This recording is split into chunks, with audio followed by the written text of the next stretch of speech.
wonderful weather we're having.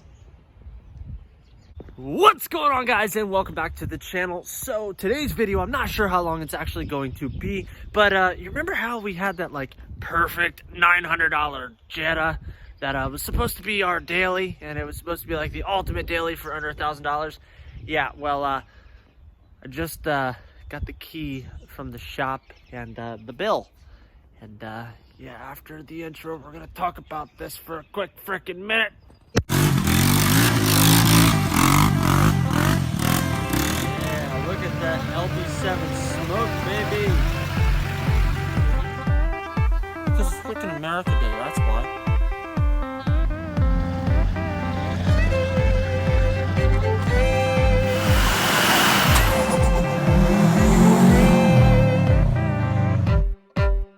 Before we get into the freaking Jetta update, oh, this is freaking killing me. It's killing me seeing this thing on factory lights. I mean, I guess it really doesn't look that bad. But anyway, it is bothering me that we have factory lights in the Jeep because we haven't had factory lights for literally over a year.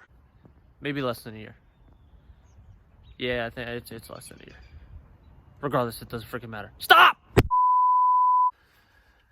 Not gonna lie though, I'm pretty hyped to get the Jetta back because, I mean, general maintenance is normal with any vehicle. And I want to stress the fact that I bought the Jetta for $900 back in 2017. So we've had it for 3 years, and it sat for the better part of 2 years. So it was like bound to have freaking issues. Obviously, the tires were like completely dry rotted, and just overall fluids and everything, not really paying too much attention to everything. We literally were just like put in the middle of a really bad situation where I had to put the car on the road. As stated in the previous video, it did have a November of 2018 inspection, which got us into a little bit more of a bind. So now it was at the shop, and I'm not blaming anything. I'm not blaming the Jetta. The Jetta was literally had 2 years where it just sat where stuff could have gone bad or stuff was bad and we just didn't take care of it. But overall, I think the Jetta is still going to be a good primary vehicle to have, good money saver for driving long distance, for work and stuff like that.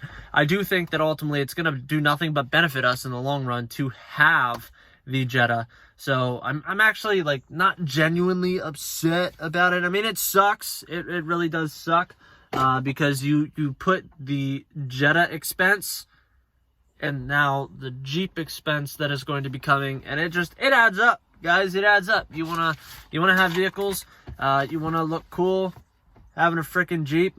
Unfortunately, you do pay the price to have vehicles of such stature. And like I said in the last video with the Jeep, basically, with the Jetta still being a daily, I don't have to rely on the Jeep being a daily. So if we want to take it off-roading, we can. I'm gonna piss myself. Say what? Anyway, the Jetta's home. And yeah, let's talk about this. Alrighty, guys, so I just wanted to touch base on this really quick. Life and YouTube is not all about positives. I have bills and expenses that I need to pay for as well, and all of this does come at a fee. So our total for the 2004 2.0 liter Mark IV Jetta, the $900 perfect budget daily driver, that has 177,000 miles on it, cost me, Hi, Daddy.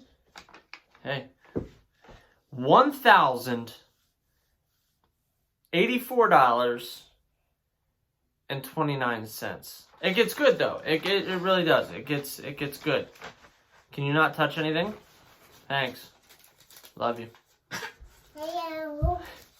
So we had that check engine light, right? That we couldn't get it to go away, whatever the case may be. I cleaned the MAF. The hesitation that we were dealing with kind of stopped for a short period of time.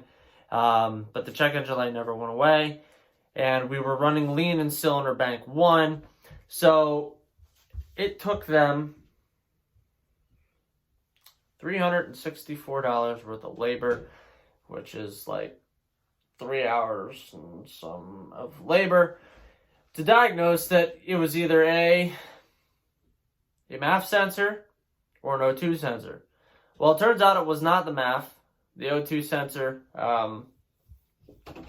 ended up fixing the issue, cleared it, road tested, everything was good. No faults. Everything is running good there. There is something that I was quoted at, and they wanted me to buy through them, obviously, because it's a money pit for them. So the 04 Jetta came with a secondary air pump, and it's like $539 for the pump. Now that is going through OEM Volkswagen pump. So I got one used for $35. Our O2 sensor was $220. So that is that. We got the inspection completed. Brakes passed. Everything passed. We needed a new tie rod end. So that was $66.67, and the labor for that was $156. Now get this. This is what annoys me the most, because the weather was so freaking cold. I couldn't get all 4 of those wheels and tires on that I picked up for $60. They charged me $129.99 to install those 2 tires and balance them. What? Then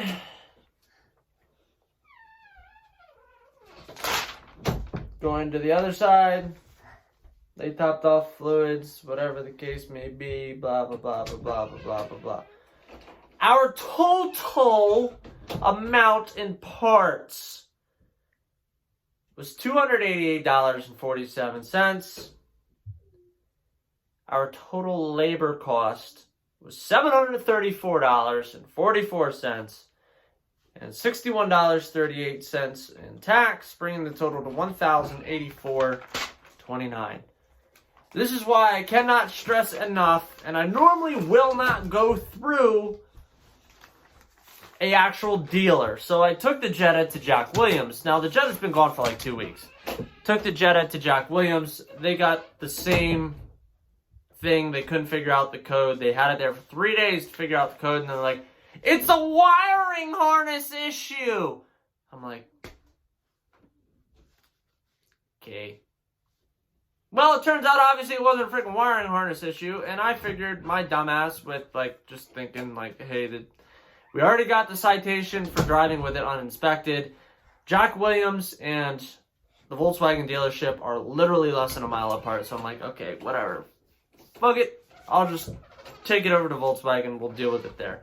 Especially if it is a wiring harness issue, they would know best to take care of it. So, luckily, for the 3 days that Jack Williams had my car, got charged for nada.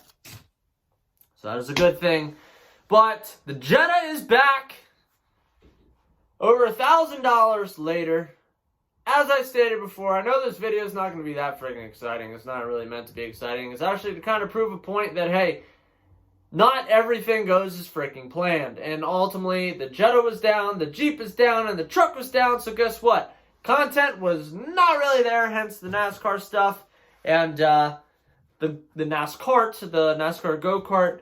But yeah, a lot of that honestly does come down to financials, guys. And even with a YouTube channel that has over 5,000 subscribers, I don't make a shit ton of money doing this. You know, I make money off of it, obviously, but it's not like can't live off of it. Hell, you gotta pee? Go pee.